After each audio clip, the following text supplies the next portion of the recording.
एक समृद्ध राज्य के महाराजा विक्रमसेन एक दिन शिकार के लिए गहरे जंगल में गए। वहां उनकी मुलाकात एक अद्भुत सुंदरी मायावती से हुई जो नदी किनारे स्नान कर रही थी। उसके रूप रंग पर राजा ऐसे मोहित हुए कि उसे 7वीं रानी बनाकर महल ले आए। पर किसी को पता नहीं था कि मायावती कोई साधारण स्त्री नहीं बल्कि एक डायन थी, इसलिए उसे महल का शाकाहारी खाना पसंद कहां आता। कुछ ही दिनों में महल में अजीब घटनाएं होने लगी। रोज रात को राजा के अस्तबल से एक घोड़ा गायब हो जाता। राजा और मंत्री चिंतित हुए। राजा ने अस्तबल की सुरक्षा पहले से कड़ी कर दी। ये बात मायावती को पता चली तो वह बोली, महाराज, मैंने तो देखा कि 6 रानियां रात में घोड़े काटकर खा रही थी। राजा को विश्वास नहीं हुआ, पर मायावती ने एक चाल चली। अगली रात मायावती ने 6 रानियों जब रात में सो रही थी तो उनके हाथों में खून और हड्डियों के निशान लगा दिए। सुबह होते ही वह राजा के पास चिल्लाती हुई पहुंची, देख लीजिए महाराज, ये हैं डायने, इन्हीं के हाथों में घोड़ों के अवशेष हैं। अंधविश्वासी राजा ने मायावती के कहने पर बिना सोचे समझे 6 रानियों की आंखें निकलवा दी और उन्हें एक सूखे कुएं में डलवा दिया। कुएं में 6 अंधी रानियां भूख प्यास से तड़पने लगीं। जब पहली रानी ने एक बच्चे को जन्म दिया तो भूख के मारे सभी ने मिलकर उसे खा लिया, पर सबसे छोटी रानी अपने हिस्से के मांस के टुकड़ों को खाती नहीं थी, वह उन्हें छिपा देती थी। जब दूसरी, तीसरी, 5वीं रानी के बच्चे हुए तो उनको भी काटकर खा लिया गया। पर जब छठी रानी लावण्या ने एक बेटे को जन्म दिया तो उसने उसे बचाने की ठानी। उसने कहा, नहीं, मैं अपने बेटे को नहीं खाऊंगी। बाकी रानियां चिल्लाईं, हमने तो तुम्हारी भूख मिटाने के लिए अपने बच्चे खाए और अब तुम मना नहीं कर सकती। हमें बहुत भूख लगी है, ये बच्चा हमें दे दो। लावण्या ने हिम्मत नहीं हारी। उसने जो पिछले सभी बच्चों के मांस के टुकड़े एकत्र किए थे वो बाकी रानियों को दे दिए और कहा, लो, ये रहा तुम्हारा हिस्सा, मैं अपने बेटे को पालूंगी।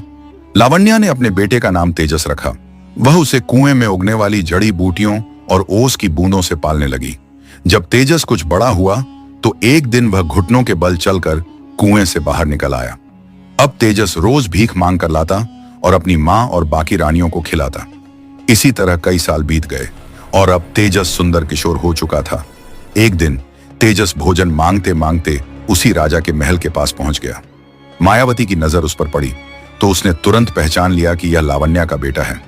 उसे चिंता होने लगी कि राजा को पता चला तो वह उसे राजा बना देंगे। उसने सोचा, ऐसे तो किसी भी तरह से खत्म करना होगा। रात को जब राजा सो रहा था तो वह जोर जोर से चिल्लाने लगी। राजा की आंख खुली। बोला, क्या हुआ प्रिय? बोली, राजन, मेरे पेट में बहुत तेज दर्द हो रहा है।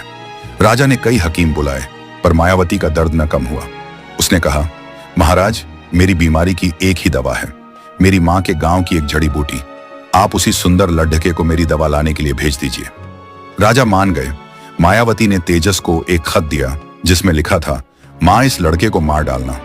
मासूम तेजस को पढ़ना नहीं आता था। वह खत लेकर चल पड़ा। रास्ते में चलते चलते थक जाने पर वह एक पेड़ के नीचे सो गया। संयोग से वहां से कुछ स्कूली बच्चे गुजरे। उन्होंने खेल खेल में उसका खत उठाकर पढ़ा और हैरान रह गए। सोचा, इतने सुंदर लड्ढके को मार दिया जाएगा। उन्होंने खत की सामग्री बदल दी और लिख दिया कि माँ, इस लड़के का खूब ख्याल रखना, ये तुम्हारा नाती है। तेजस उठा और खत लेकर फिर चल पड़ा। वह डायन की माँ के घर पहुंचा तो उसने खत पढ़कर तेजस का खूब स्वागत और प्यार दुलार किया। लेकिन तेजस वहां कई अजीब चीजें देखकर हैरान हुआ। बोला, नानी, ये दीवार पर टंगी माला किसकी है? डायन की माँ ने जवाब दिया, बेटा, ये उन 6 रानियों की आंखें हैं जिन्हें तेरी माँ ने कुएं में डलवा दिया था। फिर उसने देखा कि बुढ़िया एक बकरी को चारा डाल रही है। पूछा, नानी, ये बकरी किस काम की है? वह बोली, बेटा, ये सोने का गोबर देने वाली बकरी है। फिर वह बोला, नानी, आपका ये खटोला तो बहुत ही सुंदर है। वह बोली, अरे मेरे बच्चे, ये कोई साधारण खटोला नहीं है, ये एक जादुई उड़न खटोला है। ले बेटा, खाना खा और अब आराम कर। तेजस वहां कुछ दिनों रहा तो धीरे धीरे उसे सारी कहानी समझ आ गई। फिर एक दिन गजब हुआ।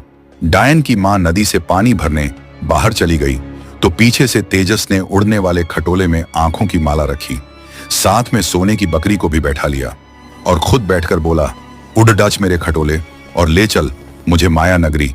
और इतना कहते ही उड़न खटोला उड़ चला और रुका सीधे महल के आगे। महल पहुंचकर तेजस ने सारी सच्चाई राजा को बताई। राजा अपने वारिस को पाकर बहुत खुश हुआ। राजा ने 6 रानियों की आंखें वापस लगा दी और वापस महल ले आया। मायावती को धरती में गड़वा दिया गया, बस उसकी गर्दन को बाहर रखा गया। जिसे हर आता जाता आदमी ठोकर मारता। और इस तरह एक मासूम बच्चे की बुद्धिमत्ता ने न सिर्फ 6 निर्दोष रानियों को न्याय दिलाया, बल्कि एक डायन का अंत भी किया। वीडियो को लाइक और चैनल को सब्सक्राइब करें, कमेंट में लिखें राधे राधे।